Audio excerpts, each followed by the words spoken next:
মিরাজ ভাই প্লিজ ভাই প্লিজ, আমার না অনেক দিনের একটা স্বপ্ন, আমি একটা বিবেজ আইডিতে খেলবো ভাই, প্লিজ আপনার আইডিটা একটু দেন না ভাই, একটু খেলি আপনার আইডিতে কটা ম্যাচ। অভি, আমি তোমার নিজের ভাইয়ের মতো মনে করতাম, তুমি কিন্তু আমার কাছে একবার চাওতে আমার এত বড় বিবেচ অ্যাকাউন্ট আমি তোমারে দিয়ে দিছি, আর তুমি কিনা শেষ বেশ আমার আইডি হ্যাক করে নাম চেঞ্জ করে ফেলছো। এত বিশ্বাস দিয়ে আজকাল দুনিয়া চলে না, আজকে থেকে এই বিবেজ আইডি আমার, যা শালা বটলা ভাগ এদিক থেকে। হেই গাইস, কেমন আছেন আপনারা সবাই? আশা করি সবাই অনেক অনেক ভালো আছেন। তো গাইস, আপনাদের সাপোর্ট আর ভালোবাসায় আমিও কিন্তু অনেক অনেক ভালো আছি। তো গাইস, আপনারা দেখতে পাচ্ছেন আমার আইডিতে 6000 প্লাস ডায়মন্ড। তো কি রে ভাই, অভি ভাইটা বারবার ইনভাইট করে কেন? হ্যালো হ্যালো হ্যালো মিরাজ ভাই, কেমন আছেন ভাই? এই তো ভাইয়া, আলহামদুলিল্লাহ ভালো। তোমার কি অবস্থা? হ্যাঁ ভাইয়া, এই তো ভালো।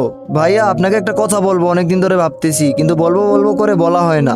আরে আরে বলো বলো, সমস্যা নাই, কি বলবো বলো। আপনার আর আমার তো অনেক দিনের পরিচয় গেম থেকে, তাই না ভাই? আর আমি আপনাকে আমার আপন বড় ভাইয়ের মতো সম্মান করি। হ্যাঁ হ্যাঁ, আমাদের তো প্রায় 4-5 বছরের মতো পরিচয়, আর আমিও তোমার ছোট ভাইয়ের মতো দেখি। ভাইয়া আমার অনেক দিনের একটা স্বপ্ন যে আমি একটা বিবেজ আইডিতে গেম খেলবো, প্লিজ ভাইয়া প্লিজ আমার স্বপ্নটা আপনি পূরণ করেন, প্লিজ ভাইয়া আইডিটা একটু দেন না আমাকে।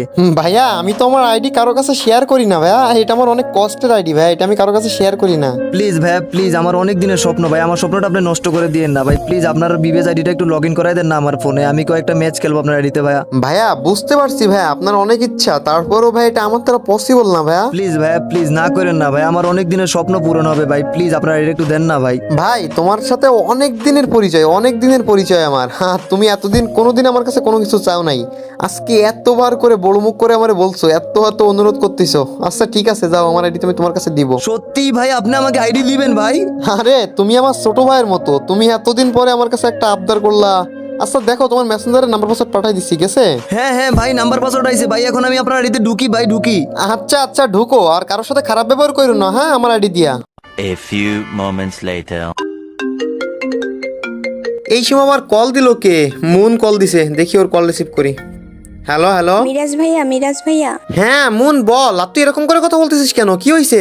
আরে তোমার গেম আইডিতে নাম চেঞ্জ কেন? অবি গেমিং দেওয়া কেন? আরে তুই মজা করতেছিস কেন? অভিবের কাছে আইডি দিছি, অভিবে মানে তোর গ্রুপে গিয়ে বলছে, তাই তুই মজা করতেছিস না? আরে মজা না, সিরিয়াস। আসো তুমি গেমে, আর আমারই ইনভাইট দিয়ে বলতেছে আইডি নাকি হ্যাক করে নিছে ও। আরে আমার জীবনেও বিশ্বাস হয় না, অভির মতো একটা ভালো মানুষ হয় না, ও আমার আইডি হ্যাক করবো। আরে ভাইয়া সত্যি, মাত্র আমাকে ইনভাইট দিল, দিয়ে বললো আমি মিরাজের আইডি হ্যাক করে নিছি, বলে আমাকে কিক দিয়ে দিল। আরে তুই কি বলতেছিস এসবগুলো? দাঁড়া আমি গেমে ঢুকি। ভাই মানে ও আমার আইডি সত্যি সত্যি নিয়ে নিছে। আমি আমার ফেসবুক আইডিতে ঢুকে দেখি আমার ফেসবুক আইডির পাসওয়ার্ড পরিবর্তন করে দিছে, গেম আইডিও লগ আউট মেরে দিছে, আবার দেখতেছি অনলাইনে এসে বসে রয়েছে, ভাই নামও চেঞ্জ করে দিছে। মানে কি এগুলার? ভাই আমার এত শখের আইডি, এত শখের আইডি 90 লেভেল। ভাই বিবেস নিচে কত কষ্ট করে আবার বায়োতে লিখে রাখছে আইডি হ্যাক ডান, মিরাজ মুড়ি খা। ভাই এইসবগুলো কি, কত বিশ্বাস করছিলাম ওরে, কান্না চলে আসতেছে। তো দেখি ওরে ইনভাইট দেই।